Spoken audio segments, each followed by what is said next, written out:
This is Twit. Bandwidth for Know-How is brought to you by CacheFly. Today on Know How. Your questions, our answers.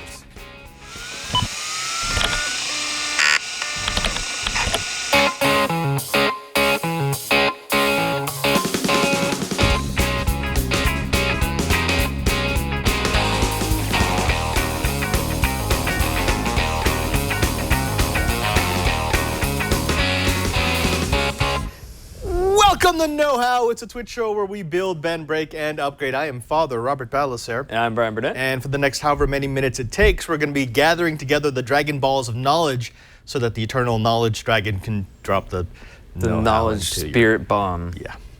Because we're going to Kamehameha it into your face. That's exactly what we're going to be doing.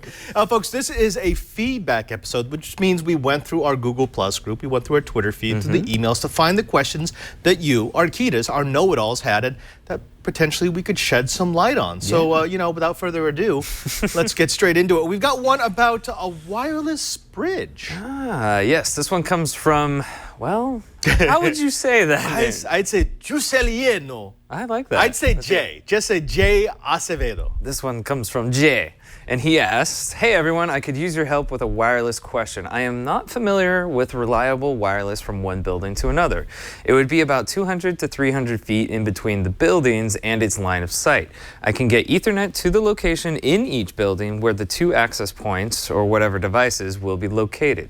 The bandwidth between the two does not have to be high. I am more concerned about the reliability. It must tie into our existing network as the purpose is to manage a system within the remote building. I am not able to run any type of cable between the two buildings, so that is completely out of the question. Any thoughts?" Actually, Plenty of thoughts. Plenty of thoughts, but thank you for bringing this up because this is one of these oft-asked questions. What do I do when I want some network connectivity in a place where it's not easy to get connectivity? Right. Well, we know that wiring, I love fiber, but that's out. There are two buildings across the street. He's not going to be able to dig up the street to drop in some conduit. Right, and he also made the point that it's not like he's going to be playing Xbox in one building to the other, so he doesn't need high bandwidth, so that's good. Right, he just needs consistency. So he doesn't really necessarily need high bandwidth. He doesn't necessarily need low latency. He just needs the link to actually survive, to be redundant. So what he's really asking about is what we call out-of-band management. It's a way to get into a network when the regular way to get into a network isn't working. Okay. Now, when I set up a enterprise class network, I always use OOB, out of band, to connect, say, the serial console ports of all my switches so that even if the network goes down, I can get into the serial server that will allow me to get into any of those boxes and either reset them or reconfigure them. This is, have you ever done this? Have you ever gone into a router and you've changed a couple of settings and suddenly the router is no longer available and now you can't get back into the router to change the setting back? Yes, but I can, pull the plug and plug it back in if I'm, within the same room. Precisely, which is why we call that the hand upgrade. As long as you can touch it, you can manage it. But his problem is, what if it's in the next building? Yeah. Well, if you want to do management and you're going to be messing with a network, you don't want to have to go down, across the street, up into your data center, and then back over every single time you make a configuration mistake. Sure, it's great exercise, but who wants to do that? Yeah. No one wants to do it. There's a couple of different ways you could do this. If it's two buildings that close, a laser is probably not going to be cost effective. I love lasers. Who doesn't love lasers? Who doesn't love lasers? Yeah, and smoke machines. Yes, folks. But the problem is you can get stuff in between. In fact, we had a show, Interop, in Las Vegas, and we were shooting a laser link about a quarter of a mile. Yeah. And we would notice that every once in a while, like maybe every 10 minutes or so, the link would go down for like 45 seconds and then it would come back up. And we're like, is there something wrong with the laser? Did we run it wrong? Yeah. And we kept going up. Everything looked fine. All the diagnostics looked fine. And we were like, well, I don't know. I guess maybe it's just broken. Until Brian Chi, who was one of my co-hosts on This Week in Enterprise Tech, he went up there and he actually sat by the laser for 10 minutes. And then he calls us over the radio, goes, "Hey guys, you know where you put this laser link?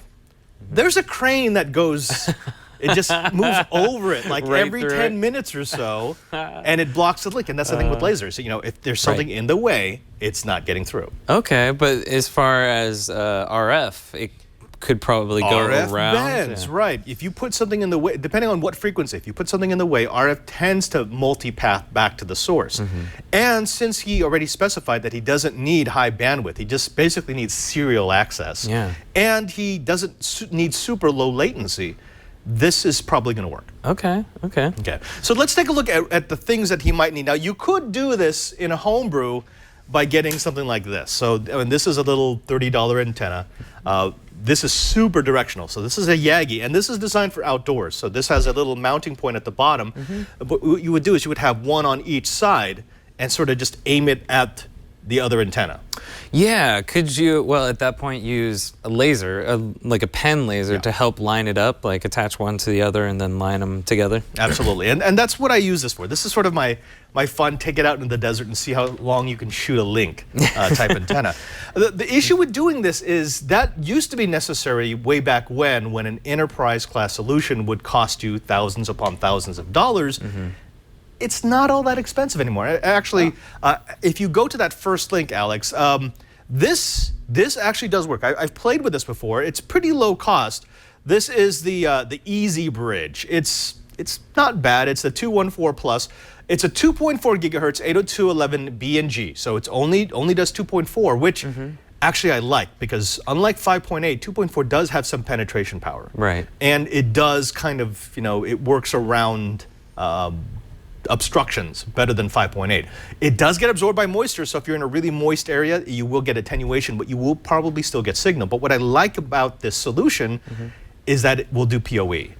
So you could have a single cable up to each one of these on the rooftops of both buildings, or even in a window. As long as they can see each other, it's a self-contained unit, which is kind of nice. And by the way, these are outdoor rated. Alex, if you go back to that, you do want an outdoor rated product because the best place to install this is outdoors.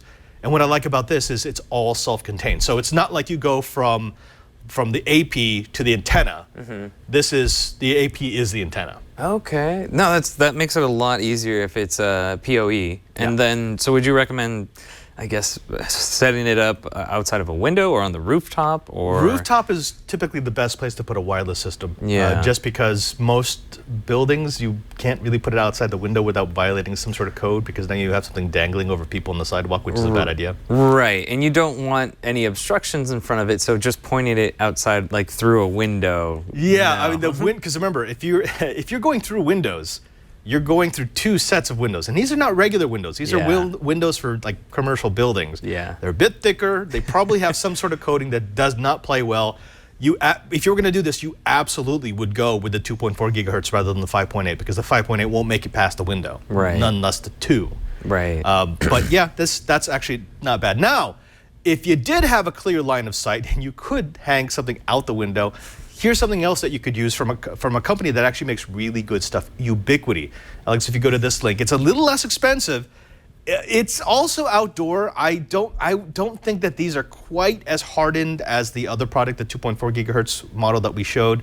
But just like that other one, you can do PoE with this. It is pre-configured. You do kind of want a kit. Yeah. We've come to the point where it doesn't make sense for you to home build this anymore, because the kits are going to be just about the same price. Okay. Is there a limitation to the distance too? Probably. Like, I mean, at some point there is, but he's talking what, like 100, 300 feet? 300 feet, yeah. So that's not too bad. Not bad at all. I mean, there is a limitation, and the limitation, it depends on the amount of power that you can put out and the type of antenna. And the amount of power, the EIRP, is actually regulated. If somebody comes by, I think it's 100 milliwatts. So you can have an effective radiated power of 100 milliwatts before you start to run into trouble. Okay. Some of these routers will go up to 250. Some will do a watt.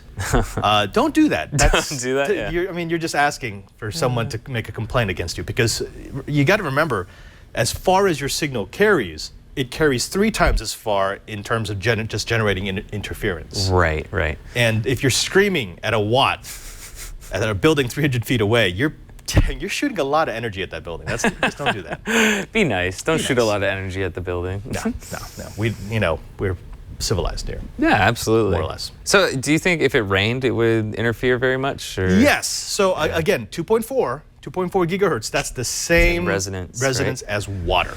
That's how microwaves work. Microwaves, they create 2.4 gigahertz radio waves, which actually vibrate the water molecules, Yeah. which is why things become hot in a microwave, which is also why if you microwave something without water, nothing happens.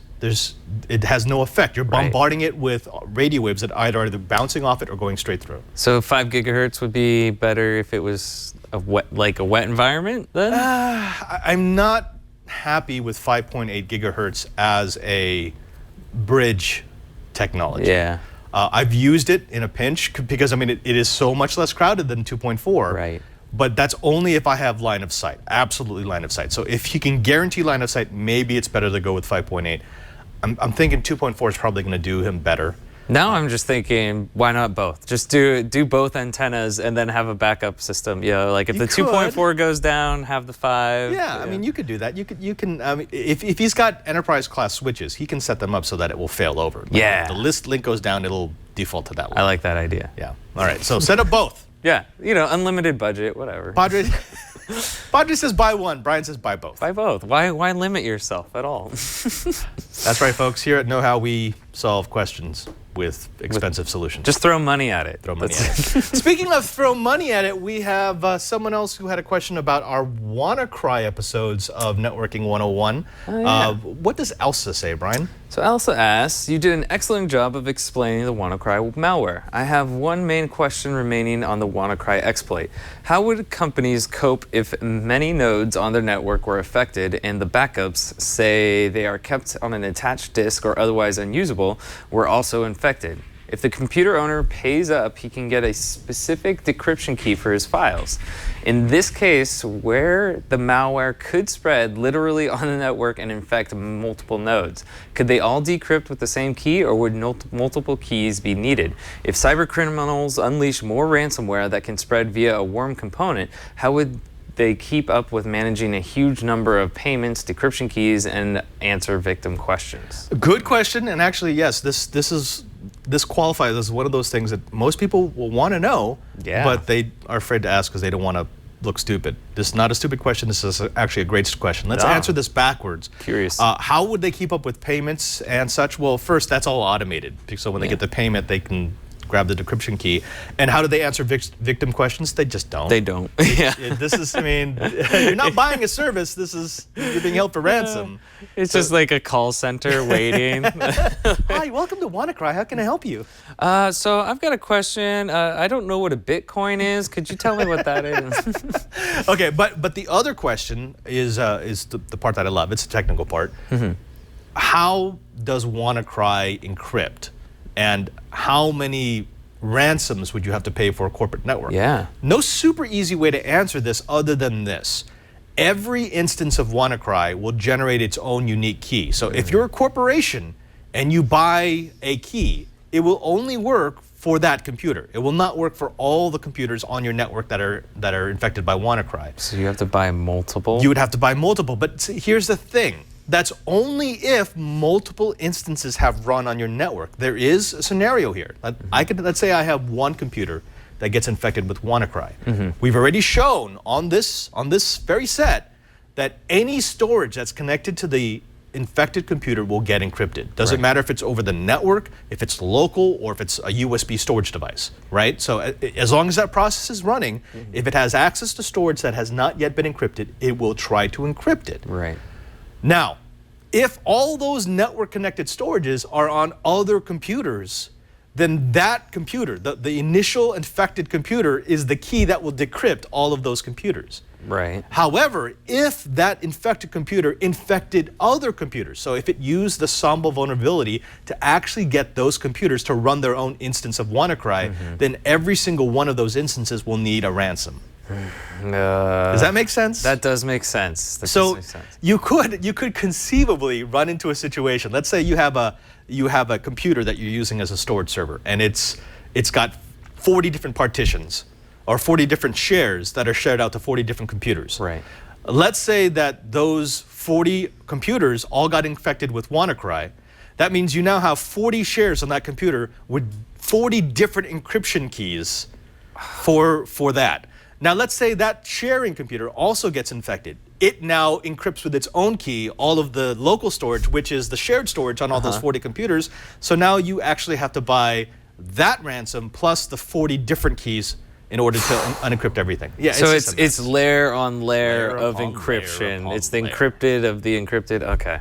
Yo, dog, I heard you like encryption. So I don't. encrypted your encryption so you could encrypt while you encrypt. I'm okay with just one encryption and not the ransom encryption at all. Ugh. Yeah, but I mean, yeah, it's a mess. And the thing is, they don't really care about customer service. No, I don't think they do. Not bigly, not so much, not so much. Okay, but we do have another question about WannaCry, and it was from Todd Nielsen. So Todd asks, if my data would be encrypted by WannaCry, would the hacker actually have access to my data?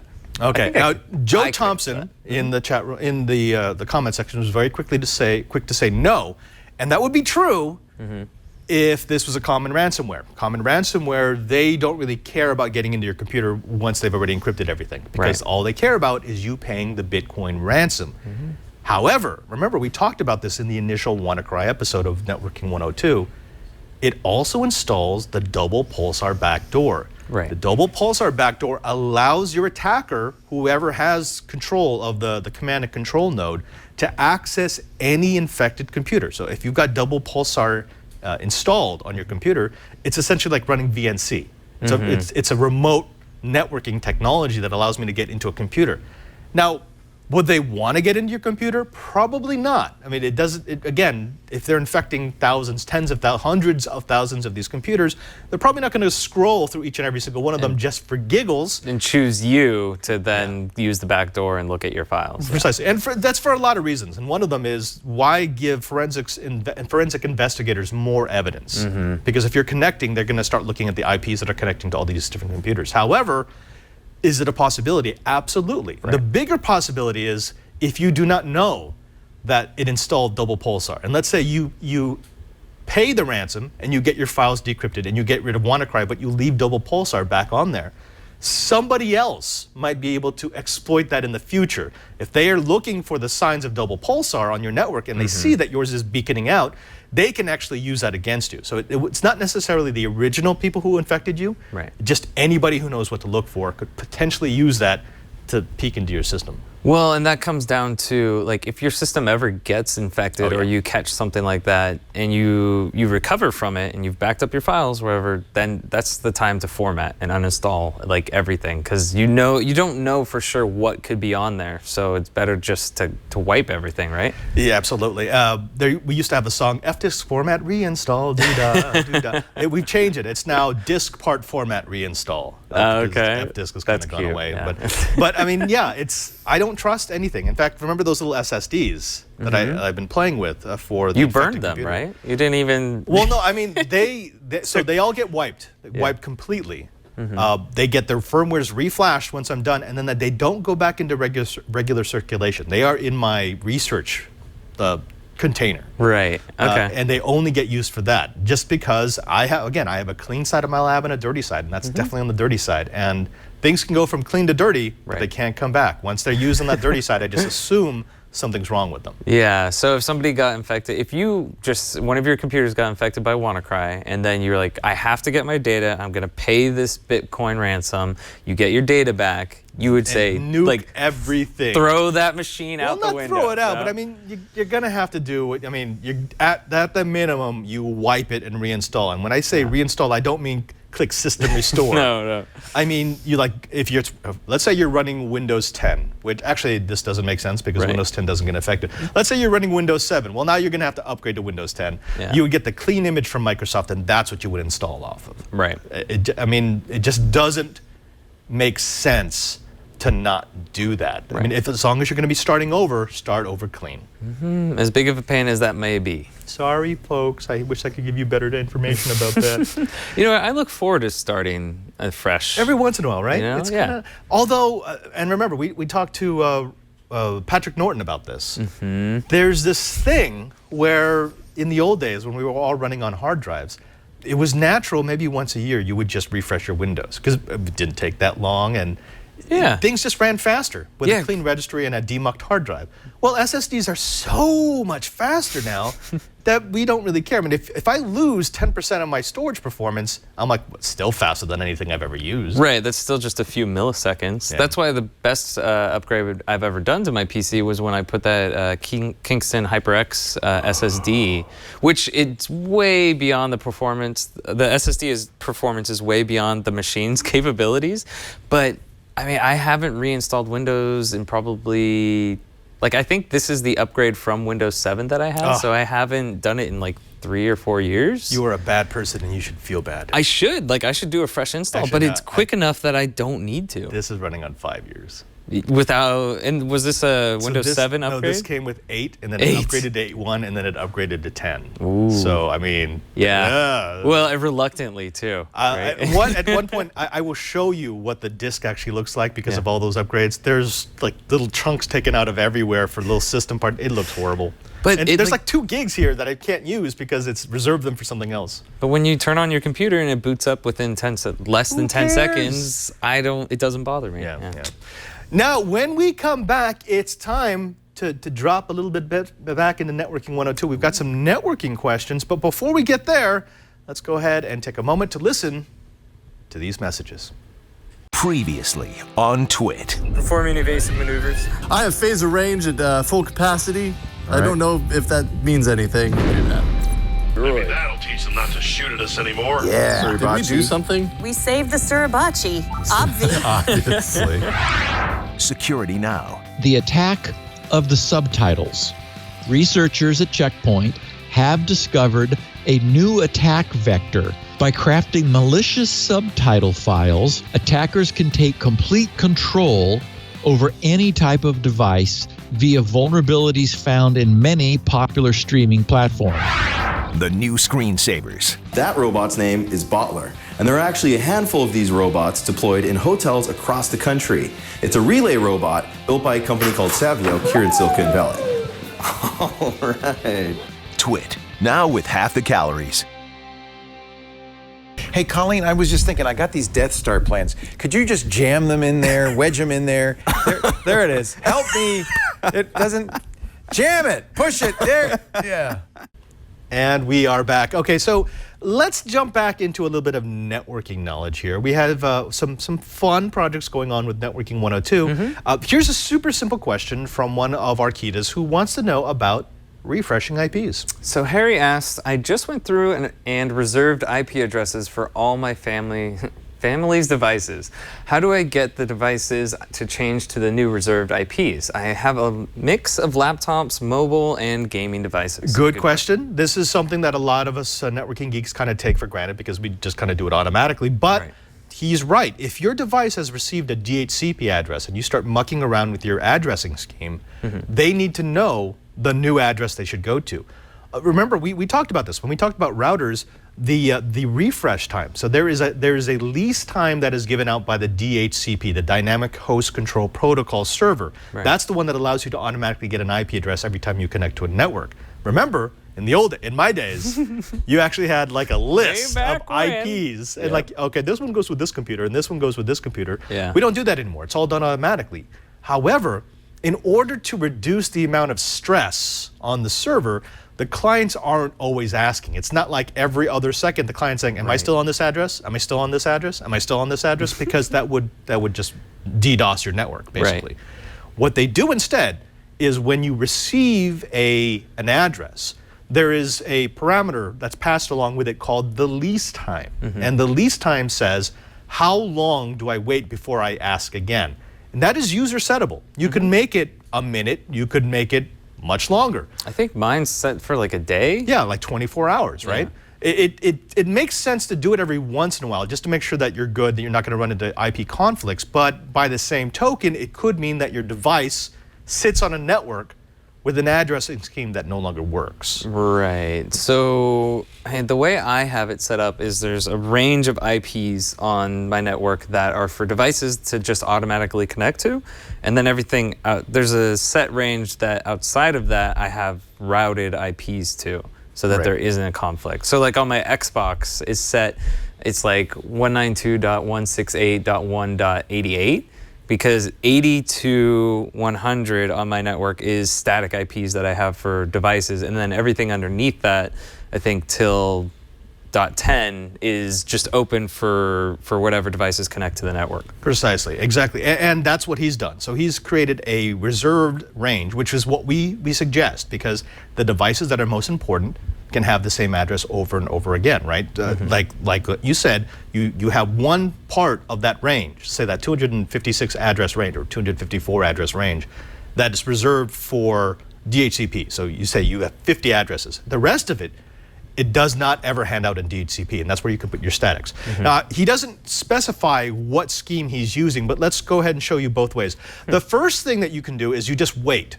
If you wait and in your router you specified some reserved IPs for those specific MAC addresses, the next time the device goes to check, it will get the new address and all will be good. Of course, if you've got a 24-hour release time, that could take a while. The other thing you can do, and you can do this for all the Windows boxes or Linux or OS X, you just have to figure out these particular commands, is you can refresh your IP. Alex, if you go to my computer, so this is Windows 10. If you put ipconfig, what's going to happen is you're going to see all the parameters that are associated with the different network adapters I have. In this particular case, I have a network adapter that is set for 10.135.249.99. And again, this is a non-routable address, so it really doesn't matter if you see this or not, because this doesn't make sense to the outside world. I could put ipconfig, release, and now I've got no address, and then ipconfig/renew. And what that's going to do is it's going to go ahead and ping the DHCP server again and say, hey, I need a new address. And that's what it did. So it's now received a new address from the DHCP server. Or in this particular case, it's the same address because the DHCP server said, hey, I already have an entry here for you. Just take this one. Keep the same one. Keep the same one. So if you have one of those routers that allows you to say, take this MAC address and always give it that address, that's the fastest way to just sort of force the refresh. Okay. There is something else. However, if he's just wanting to make a static entry for each one of those devices, which I wouldn't recommend for any mobile device, because any mobile device is eventually going to be taken off the network. When I do statics, it's always for the devices that won't leave my network. Those are my NASs, my security cameras, the IoT devices that are always there. Right. But if you wanted to set a static, in Windows 10, it's really, really simple. All you would do is you would go into the adapter settings. And Alex, if you could go ahead and get in on this. What you want to do is change Internet Protocol version 4. That's the one that you're going to be using for inside. And this allows you to set a static address. So right now, because I have it set for obtain an IP address automatically, it will just get something from the DHCP server. But I could enter in an address here. I could make it part of that range that you have reserved for your personal static devices. Okay, so would you put in the number of the static IP you want to use and then go into the IP config and do /renew? No, you wouldn't have to. So once you've got this, it's set. So there is no renewing. It will anytime that adapter comes up, it's always going to come up with that number. So for example, Alex, if you go back to my computer, so my address here is 10.135.249.99. So I could set that right here, 10.135.149.99, something like that. And that way it'll stay. Right. And actually I've got all the parameters here that I need. It's 255.255.2550, and my gateway is 10.135.2492. Cool. I could do that. The problem is if that address gets given out to somebody else on this network because my lease runs over and I come back in, then there's a conflict. So just know, you can do it. Just know what you're doing before you actually do it. Wow, that was before you do it. That was wonderfully unhelpful. Super unhelpful. Don't make a mistake as long as you know not to make the mistake beforehand. Yeah, so just don't make a mistake, Harry. Duh, come on. Gosh. Actually, so over the weekend I redid all my network stuff, and so the way I went about it is I unplugged just about everything, like everything that was even hardwired, because I noticed. So I'm using the Synology 1900 router, and if you have things that are plugged in hardwired wise, and you unplug them and you don't turn off the router, it still thinks that some things are plugged into it, and it has like these devices connected when you go through the menu. Oh, okay. So what I had to do is I turned everything off, unplugged like a lot of the Ethernets out of the back of the router too, and then restarted it, and it started without any devices being like on the menu page. And then I went one by one down the line of my Just to devices. figure out what was what? Yeah, I had to, because I have 2 storage devices, and the Xbox comes up pretty easily because I can check the MAC address on that. But there are devices that I don't know. They connect to the Wi-Fi, and I didn't know what they were. Like the Android devices come up with like weird names. Some devices, like this laptop, will come up, I think probably because Alex has specified a name for it, and when it goes on my network, it says TWIT, like for whatever number is on there. Like PPS, blah, blah, blah, blah. Yeah, exactly. Like some devices come up with a name, but a lot of devices don't have any name. So I would go one by one and then like, okay, so that has to be this connected vacuum that I'm reviewing. It has to be that because I haven't connected anything else to this network. And so then I'd go in and name it. So that's not the way I would have done it, but I love the fact that you did that. No, Yeah. and I'm dead serious because How would you do it? this is how you tinker. You figure out a way that works. The way I would do it is if you look at the table, so in that Synology router, if you go to the LAN settings, it will show you all the devices that have a lease, and next to them, along with the device name, it has the MAC address. Right. Every single one of these devices has a sticker someplace that has the MAC address, and remember, it's unique to that device. Okay. So I could track it down that way. But no, the way you did it, that's perfect. That absolutely works. If you can do it by process of elimination, I will never complain. I did it through process of elimination, but there were devices like, I don't know, I guess I could look up the MAC address on my phone. Yep. To be able to identify it. But there were some strange devices like the Chromecast I have connected, mostly the wireless stuff that I was like, there's these things on my network, I'm not exactly sure which is which. And some of these things are pulling down data and I want to figure out what it was. So I went one by one. It didn't take me that long. It didn't take you that. Now, on my network, it's a little bit different because anytime a new MAC address shows up, I actually get a notification. This device has never been on this network. What is it? Okay. And that device does not get access unless I approve it. Okay. And we'll actually talk about that in the next yeah, segment. man, I would like to do that. Let's go to it because we've got a Switch recommendation question from Rich Massey. So Rich asks, hey Padre, maybe Brian too. Brian too. Yeah. Any suggestions on a 16-port switch, something with 8 regular ports and 8 that support power over Ethernet? You know, I used to have a really nice PoE switch. Yeah, I wonder what Just happened to low-cost that. Netgear That's PoE. strange. It was weird. It just disappeared. It was just in the no hole, and then it went away. And now it's in my living room. No, actually, I'm super, super happy that you've asked this because it means you're considering PoE. Remember, PoE is power over Ethernet. It's a way to get one cable to deliver both data and power. It's fantastic. I love it. I use it everywhere I possibly can because it just simplifies my cable layout. It's smart for security cameras, like we've is. mentioned, and then earlier on the episode, we also pointed out that you could use it for those antennas. Absolutely. Now, there's a couple of options that I can give to you depending on how much you want to spend. So the lowest I would go and still have a decent product because there is some horrible gear out there. How low would you go? I would go to Netgear. Netgear is... No, I mean, love seriously, my Netgear I like switch. Netgear. It's sort of simplistic stuff, but it works. And this is it. If you go to that first link, this is the Netgear ProSafe JGS516PE. Now, this is plus management. We talked about this in Networking 101. There's different types of management. This one's plus. So it's not fully managed, but it does understand quality of service. It does understand VLANs. It will let you do things like traffic flow control, which most of us aren't ever going to do in our lives. So plus, you can normally get away with. This is going to have 8. It's actually got 16 ports, 16 Ethernet ports, but 8 of them are equipped with PoE. So they'll do both gigabit Ethernet and PoE. This will supply up to 85 watts of PoE over those 8 ports. So like 15 watts per. Okay. Yeah, it's not bad. It's not bad. It's got a lifetime warranty, which I do like about these, and they're not that loud. I mean, compared to some of the other enterprise class switches that I've used, they're quieter. But I would say I would. This is not a desktop switch. You wouldn't want this next to your computer. You'd probably want it in a data closet somewhere. Okay, so it gets that hot, huh? That it needs fans? Yeah. Yeah. Yeah. Yeah. It's just because I mean, those pieces of silicone, when they're routing a lot of packets, they get hot. Okay. Chibert, again, my co-host from This Week in Enterprise Tech, he did a shootout of firewalls. And firewalls are basically just routers with policy. You know, they have different policies that they use for different pieces of packet. Yeah. Well, one of them actually melted.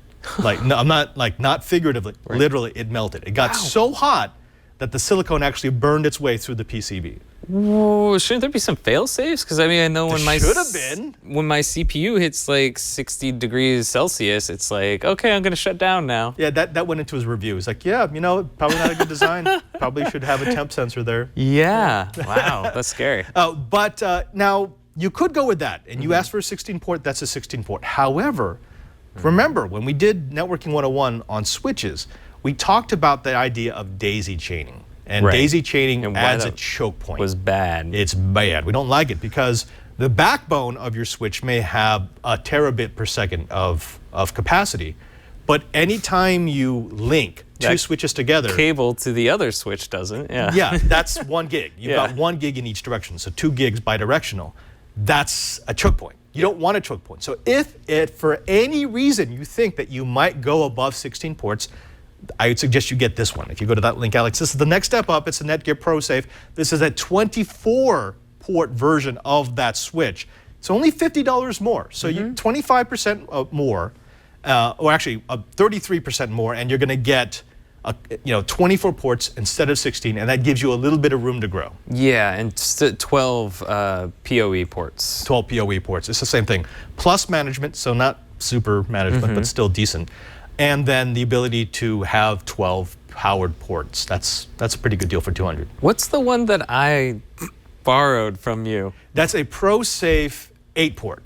So it's the same line, but yours is really a desktop switch. It's silent. There's That's no sound. why I was wondering, because I never hear it. It doesn't have any fans, and it's pretty thin and pretty, I don't know, non-discrete. Like it actually sits in my living room behind my TV. Push packets through that, and you'll see how hot it gets. But I mean, it's 16. That's 8-port, not 16 or 24. Yeah.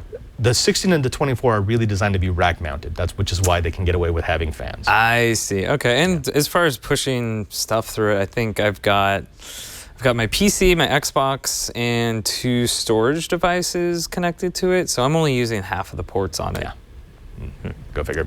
All right. So there is one other option that I want to show because you've seen me play with this before. Believe it or not, even though I love this dearly, this is a switch that's over a decade old. This is my backup. I always have a primary. Alex, if you go to the side view here, they can get a closer. This is an Enterasys D2. Now, this is expensive. If you buy this brand new, even 10 years after it was released, this is going to cost you $1,000. Wow. Minimum. What was it when it first came out? Like $5,000. But this is a desktop switch. So this is designed to be super quiet. So it has a fan that only turns on once it gets incredibly hot. In fact, I've never heard this fan turn on. This does 12 ports of PoE. This is 10/100 1 gig Ethernet. Plus, it's got these 2 GBICs or SFPs that allow me to do fiber. Nice. It does multiple power supplies, so I can have multiple power options, which is nice. It means it's redundant. And I love this. The console allows me to come in on my out-of-band management. But the strength of this is not the number of ports. The strength of this is the policy. So this does real management. This is not a plus. This is a switch that was designed to live in the enterprise, and it's pretty incredible. Now it is $1,000 new, but Alex, if you go to that link there, you can find these on eBay. Whoa. Some of these are busted, so you make sure make sure you go to one that you can trust. But you can find them anywhere from about $100 all the way up to $300. I would probably buy something in the middle. Make sure you get it with the power brick. And I mean, they're just incredible. Now, to show you how incredible, I'm going to go to a video I created almost 10 years ago with one of the engineers who actually made the D2. Now, I do apologize. Remember, this was very early in my career, and so I really didn't know what I was doing. We might not even recognize you. Well, you'll recognize me because I'm still fat back then. But I also didn't have high definition equipment. So without further ado, this is the Enterasys D2. Our industrial switches have no fans whatsoever. No fans. It's on the top is a really large heatsink. You can throw water on it. It's a perfectly fine. It's explosion proof actually. We took all that technology that we developed in developing that and put it into these switches. These switches, one fan that will only turn on when you reach about 90 degrees Fahrenheit. Now, that's not the only reason why you'd want something like this, though, right? I mean, an enterprise class switch on the desk, what does that give me? Aside from the fact that it's got 12 ports of PoE, aside from the fact that it has, enterprise level command line integration, why would I want to use the D2? Well, one special thing about all of our switches is we have something, a little extra bonus in front of every single port. We call it policy. What policy is like in front of every single port or every single user attached to that port, there's an individual, you can imagine it like a firewall, a virtual firewall, or ACLs on steroids. We can permit and deny traffic like most firewalls can do. We can also do other things. Once we classify the traffic, and it could be classified on any layer between 2 and 4, we can then mark it for some sort of action. That action, again, could be permit or deny, like, for example, firewalls. But we can also dynamically change the VLAN tag. We can give it a rate limit, so rate limit inbound traffic on just a specific type of traffic, or we can even give it a class of service. We can overwrite whatever traffic you have in there. We can take the VLAN tag and the class of service, overwrite those, strip those off, overwrite them with what we tell it to be, and then pass the traffic along. I also noticed that you don't just have, your standard power and your ports on the front of the switch, but you add a couple of extra sockets here, and it looks like you've got several different power inputs. What's that all about? Okay, so because this is a PoE switch, we have 2 types of power adapters or power sources to plug in. There's a regular DC jack, which will just power the switch. The switch consumes about 30 watts of power. However, we also, if you are inclined to do PoE, we have this DIN connector, which is delivers a full 130 watts of power to the switch. The switch will consume 30, and then you have 100 watts of power to use however you like. If you need the full 12 ports of PoE, you can plug in a second power supply and have, about 230 watts of power delivering PoE. We also have on our 2 uplink ports at the edge, on the right side of the switch, those are mini GBIC slots. So you can run fiber directly to this or copper, have an extra copper for your uplinks. Where would you see this being useful? I mean, where would I want to deploy a D2, and what sort of situations and what kind of environments would this make sense? Well, there are many different situations you can put this. A lot of people are thinking about putting it in conference rooms. You can actually rack mount these. We have a frame, so you can put 2 side to side, rack mount them. If you notice, there are 3 different sets of LEDs on the front, on the top, and on the back. You can wall mount it so that the top lights are shown, and the ports come on the bottom. You can undermount it underneath a desk. You can have it sitting on top of your desk. This is a very flexible switch that you can position almost anywhere where you need multiple ports in a remote location. My gosh, I was so fat back then. I know, what happened?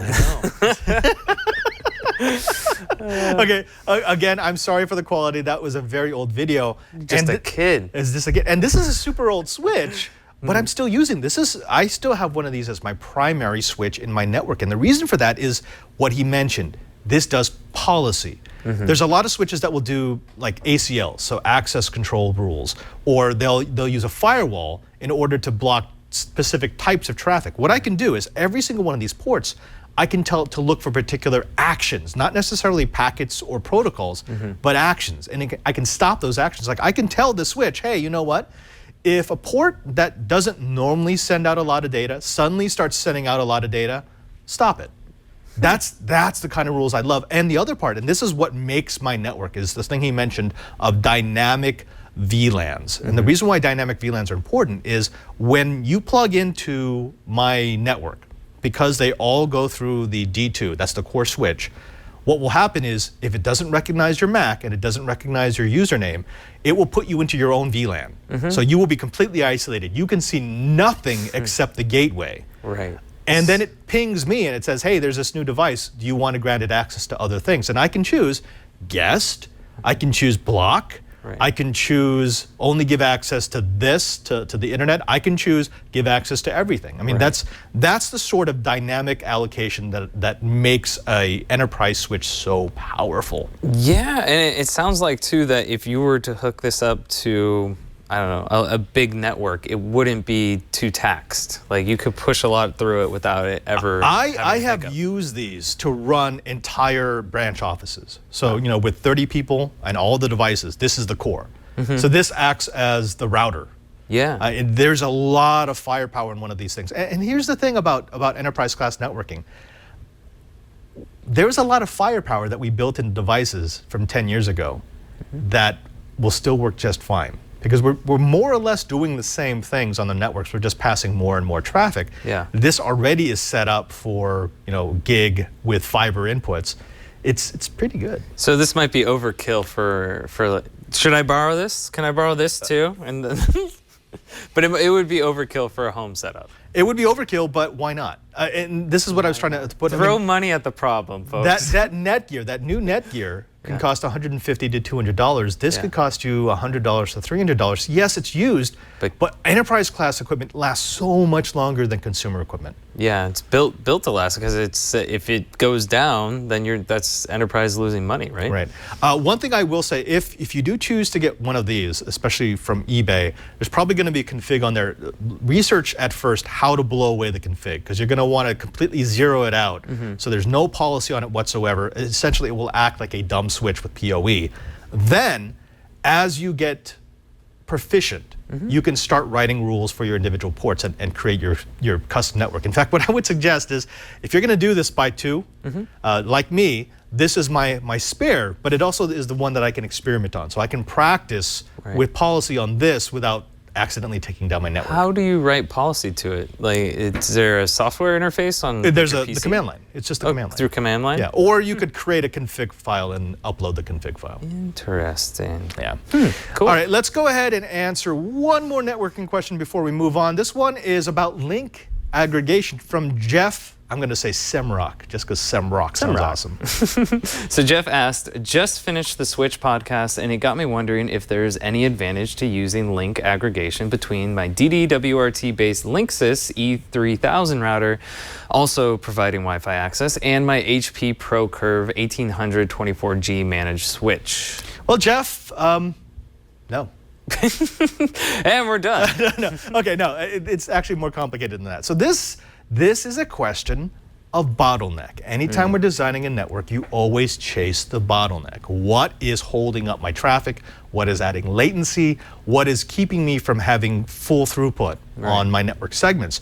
Now, here's a few observations just from what I could glean from his post. First, he's got a 24-port HP ProCurve 1800 as his main switch. Now that is a 10, 100, 1000 switch with two mini Gbit connectors, so we could do fiber or faster Ethernet. That switch should be the backbone. It can do 35.7 million packets per second. That sounds like a lot. That is a lot. Okay. And that should, I mean, for a home network, yeah, that's a whole lot. That's more than capable of running everything, as long as you're running everything back to that switch. Again, remember, don't be daisy chaining. Now your Linksys E3000 is only used as a router and a Wi-Fi AP. He's not using the switch on that router. He's using the HP as the switch, right? So he goes from the ISP to the E3000. The E3000 serves out Wi-Fi, and it has a single connection to the switch, which is used then for all of the clients. Right. Okay. Now that Wi-Fi AP built into the E3000 can only do 300 megabits per second. That's its max. So even if it was chugging at full speed, it's only going to use up 300 megabits per second on the 1 gigabit wire that you've got between the E3000 and the main switch. So that should leave 700 megabits per second, which once you take away all of the overhead from collisions and management, it's about 500 megabits per second left for the traffic traveling between the router and the switch. Now, more likely than not, your router does not have a connection to the outside world that exceeds 500 megabits per second. Yeah, that makes sense. Right? So if it does not exceed 500 megabits per second, link aggregation gets you nothing because you're not even saturating one link. Right. What link aggregation allows you to do is to take two Ethernet ports and basically bond them together. Both the devices have to support it. The E3000 supports it. The ProCurve 1800 supports it. But If you're not even stretching the walls of a 1 gig pipe, then it won't matter. It doesn't matter. Right. It's like adding more lanes to a freeway, but there's not that much traffic to begin with. Right. Now, the thing is, he didn't specify how fast his external connection is. This will do 62.5 megabytes per second.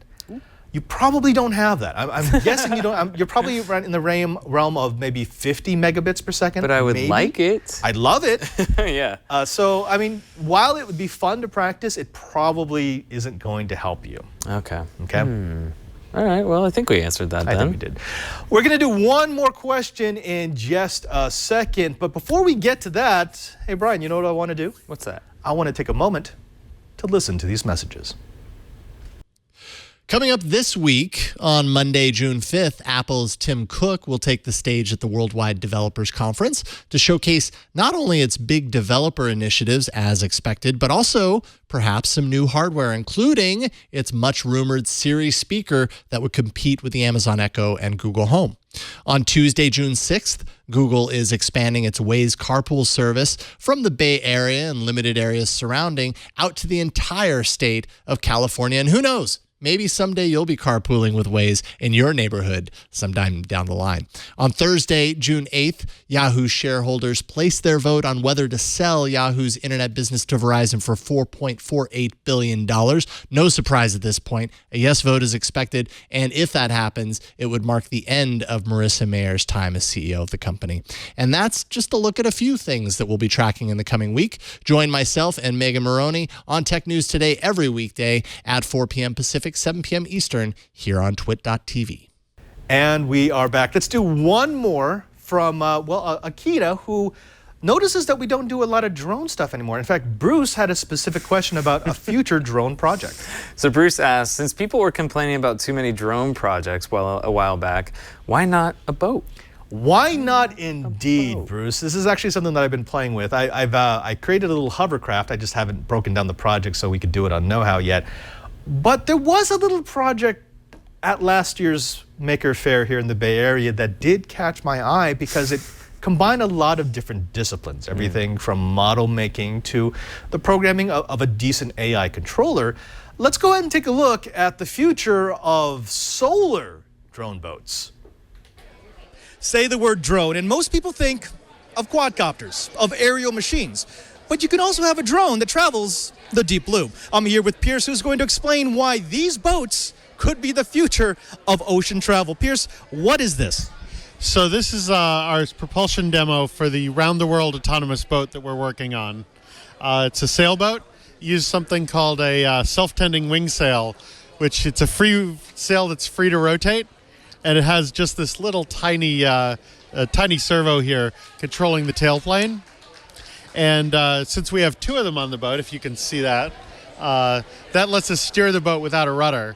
So we can make a very simple, very robust boat that might actually survive the trip around the world. As I said, this guy's our propulsion demo. And here we have a much larger solar electric boat that we've also built to test our software and electronics, navigation algorithms, all that fun stuff.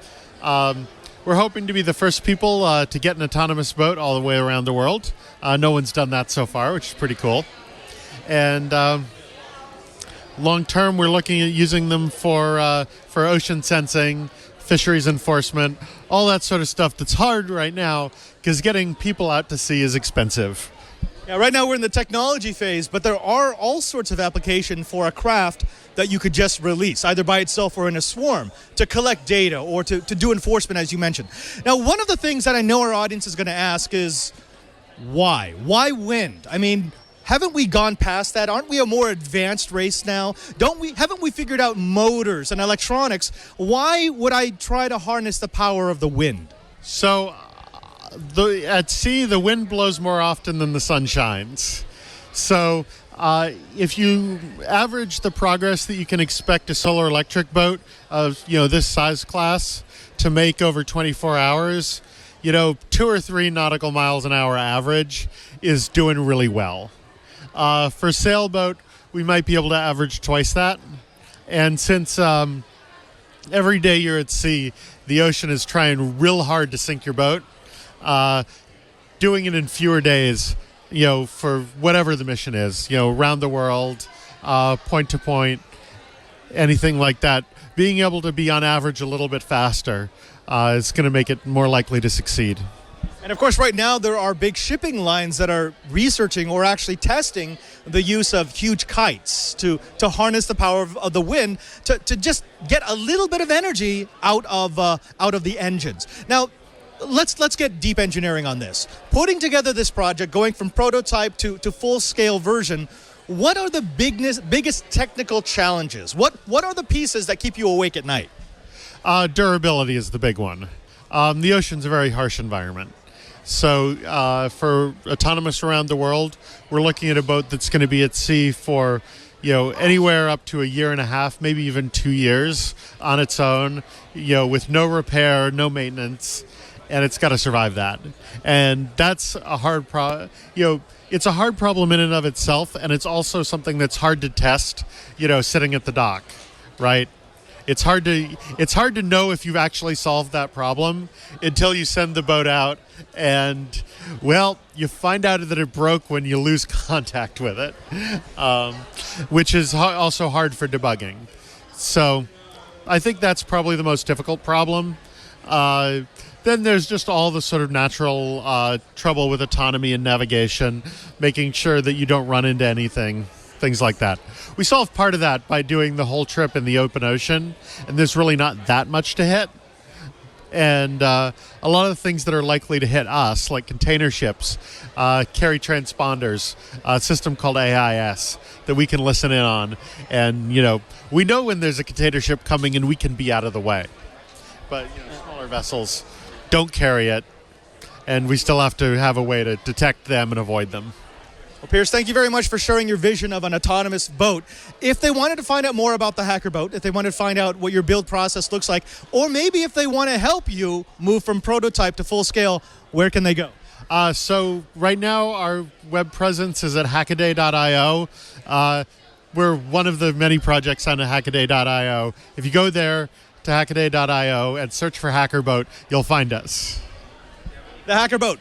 I, for one, welcome our ocean-traveling robotic overlords. And that would be a fun project, yeah? Yeah, you totally. Create one of these things, like let it loose into the world. It's like the modern equivalent of a message in a bottle. Yeah, message in a solar drone. Yeah, right? Let's do just put a little message on it and then send it out and see what happens. Of course, what happens if this becomes really popular? Just everyone's making a solar drone. And the then ocean is just filled with little autonomous vehicles running into each other. If they are designed to clean up the garbage in the ocean, then so be it. You know what? You might be able to get one of those grants from the X grants. solar boat plastic cleaner upper. I have an idea to clean the ocean. Send me money. I came in the title, so I get some of that. Now, we know that this was a lot of information. We're going to make sure that you can get all of our show notes at our show notes. Brian, where did they find those? Well, they live on a show page. And you can find that at twit.tv/KH. And not only will you find the show notes and links to all the stuff that we talked about, like those handy-dandy switches that Padre mentioned, yummy.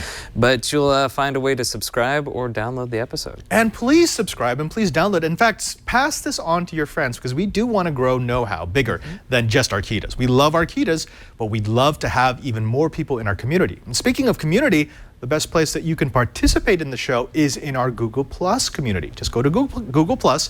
Look for know-how. There's a very short submission process so we can keep out the spammers. But once you're in, you get access to over 11,000 Kitas. That's our know-it-alls. These are people at all stages of their maker journey, from beginner to experienced. Come on in, ask a couple of questions, answer a couple of questions, and post videos and pictures so we can show off your projects and your questions here on Know-How. That's right. I love seeing the projects that people outdo us on. But if you want to find out what we're doing outside of Know-How or what projects we may have coming up on this show or other shows, the best place to do that is to follow us on Twitter. I am at cranky_hippo. And you're going to find me at PadreSJ. And you're going to find the third member of our crew. He's like the regular supporting the cast. We can't have the show without him. We know him as Krillin. You can find Krillin at twitter.com/ANELF3. Excuse me, Padre. That's pronounced Alex. Oh. Krillin kind of. Maybe more of a Yamcha, really. No, yeah, maybe a Piccolo? It's just Piccolo? Alex. It's just Alex. That's not striking anything with me. Anyways, until next time, I am Father Robert Ballecer. And I'm Brian Burnett. And now that you know how, keep asking questions, please. because we could do episodes like that. Do it. Done. Done.